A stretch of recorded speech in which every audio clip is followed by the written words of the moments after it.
So ayun, hello everyone. So this will be our activity number 4 for AutoCAD class.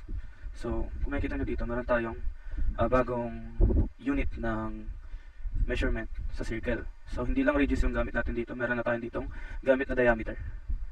And ayan. So paano natin siya sisimulan? First things first, make sure na yung units nyo, katulad na nabanggit ko sa unang activity na video, naka millimeter. Tapos, ayan. Once na okay na yun, then make sure nyo yung OSNAP nyo is naka-select all lahat. Para hindi na kayo ma-hassle pa kapag nag-drawing. So dito sa drawing na to, sa activity na to, ang una natin gagawin is yung circle sa bilog, circle sa gitna. So we have, sabi dito we have 50 diameter.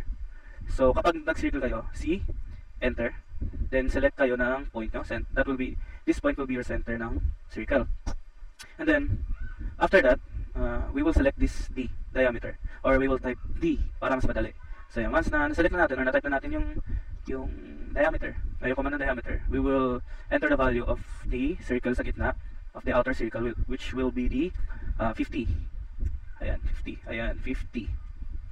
So, tapos, since wala tayong value dito sa gitna, so we assume, so kapag ito, kasi kung makikita nyo, they're just the same size. So makikita nyo, same size lang sila. And so ang sukat nito sa inner circle is 30 diameter.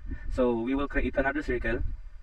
So kapag yan walang cross sa gitna o wala kayong reference ng center, gagawin nyo, itatapat nyo lang yung arrow nyo dito, yung cursor nyo sa labas na yan. Click nyo yan, then 30.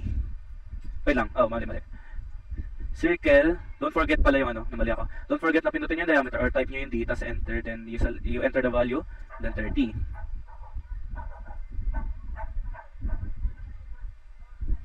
Once na okay na yan, wait lang, ba't mas mali ito? Measure gum. Radius. Tama naman. Radius, wait lang. Let me double check lang Tama. Ayun. Ito mali ito.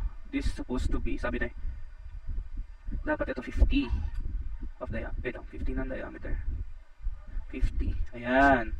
Kaya medyo nag-iba yung itsura niya kanina. And then, after that, we have the measurement of 10 of, meron tayong measurement ng height na 10, then meron tayong measurement ng length na 50. So, para makuha natin yung exact measurement na itong exact location nito, center point nitong nasa left na circle. Gagawin natin, magla-line tayo. So once na nakapag-command na tayo ng line, select yung center, then from here you enter the value which is 50, and then you enter the value which is 10. And then after that, once na nakuha na natin tong certain point na to, we will create another circle. Then since yung circle na to is naka-diameter, so we will use the command diameter ulit, then we enter the value of 30, and then after that we circle tayo ulit. Tapos we have another we have the value of 20 of the inner circle, then we enter 20, but before that we select this diameter, then 20, enter the value. Then once done na yan, we can erase this guideline, and then we will proceed in this line or drawing. So we have another circle here. We have the outside and the inner, and then we use tangent. Once we use the circle, and then we need to use this command, circle, and then tangent. Then from here we select this side, then we select this side, and then we enter the value of 180. This will be radius, automatically radius to. And then mapapansin nyo, malaki yung circle, so we just trim it, and then ito na lang may iwan. And then, ayun din gagawin natin dito. Circle, then tangent. Select this, and then select this. Tapos, we have 20, value of 20 na radius, diba? Ito. And then, we trim. Then, after that, we are done at the one side.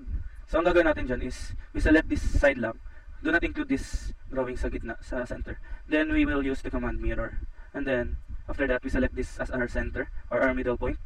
And then before that, ayan, para mas mirror, then enter, select this, tapos itapat nyo yung cursor nyo pataas or sa baba para mapunta siya dun sa kabila, kasi once na tinapat nyo dito, mapupunta lang siya dun sa same side. And then after that, After that, ayan, lalagay nyo sa taas or sa baba, and then make sure na i-erase nyo yung source object para hindi siya, make sure na ino nyo yung erase source object para hindi ito mabura itong side na to, kasi we want to keep this side lang. And then after that, makikita nyo, mapapansin nyo, parang siyang nakaangat. And then ang gagawin natin dito is another mirror ng command. Then we select this side lang kasi ito lang naman yung side na gusto natin ayusin. So we'll use another mirror command, and then enter. Then we select this as our center or our middle point. And then yung cursor natin, itatapatan natin siya from it's either left or right. Ayan, para mapunta siya sa baba. So once na select mo na yan, natapat mo na yung cursor mo, click mo lang yan, then make sure na i-erase mo na yung source object kasi we don't want to have the another drawing in here. So ayaw natin mag-overlap yung drawing. So make sure na yes niya yan. So once na yes nyo na yan, ayan, we completed our drawing na. And then after that, for the dimension, so according dun sa reference natin, ang dimension lang natin is ito. From here, then here. So we have 15 here. Since ito, makikita nyo to, itong line dito ng dimension sa may gilid is nakasagad siya dun or nakalog pa siya dun sa center ng circle. So ang gagawin nyo lang is select nyo tong point na to, tapos i-drag nyo lang to doon sa center para magganyan siya. Ganun lang siya. Then, ganun lang din sa sa pataas, sa height. So ayan. Kita nyo yung help ng OSNAP kapag naka-on. So you can use this as your guide. So hindi mo na siya itap, kasi once na tinapat mo siya ng ganito, naka-diagonal siya, mag-iiba yung sukat niya. Kita nyo, magiging 50.99. So dapat nakafocus lang siya sa isang axis. So dapat nasa y-axis lang siya. Since this is 2D lang naman, 2-dimensional. So kapag yan, lumabas na yan, click nyo lang yan, and then ilabas nyo yan, and enter. Then itong certain point na to, stretch nyo lang dun ulit. Tapos ilagay nyo dun, itapat nyo dun sa center ng circle sa gilid. So once you're done with this dimensioning, we will proceed na sa dimension ng radius tsaka ng diameter. So ang command naman dito sa, unahin muna natin diameter. So ang command dito is dimension d o dimd o dimdaya, ganun, dimdaya. And then once na-select nyo na yung command, you'll select na lang itong circle na to, yung gusto nyong sukatin. Ayan. So automatically na siyang maglalabas ng diameter na unit, and then you can identify it as 50 diameter. Once kasi kapag yung ginamit nyo pa rin is dimrad, ang lalabas din is 25 lang. So kailangan gamitin nyo talaga yung diameter kasi asul yan, asul circle. From this certain point to this certain point ang sukat nyan. Unlike sa radius, from center to yung distance from center to this line. So, ayan. And then ganoon lang din, dimdaya pala, sorry, nasa na kasi sa dimd. And then lalagyan natin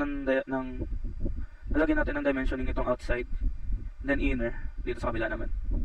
And then after that, we will use the dimension of radius naman, then dimrad. Then select mo lang to since nandito yung position ng dimension according dun sa reference. Then we have for this naman, ang ginamit naman dito na dimensioning is QLED. So kapag ginamit kasi natin dimrad, ang magiging labas ay ganyan, no? Diba? And sobrang hindi siya appropriate tignan. Pwede naman ganyan, pero dapat kasi nasa labas. And then may ginagamit kasi tayong reference. So gagamitin natin yung QLED. Then from here, alam niyo naman na kung paano gamitin to, since na-lesson naman natin dun sa last lesson. Then we select the text width. Di na tayo mag-i-input ng value dyan. Then we input lang yung kung ano yung value nito. Then R space 180, that will serve as value tsaka ng rate ng unit. And then yun, after na ito, tapos na kayo. Then within 3 minutes kaya nyo nang tapusin to, or 3 to 5 minutes, depende sa bilis nyo.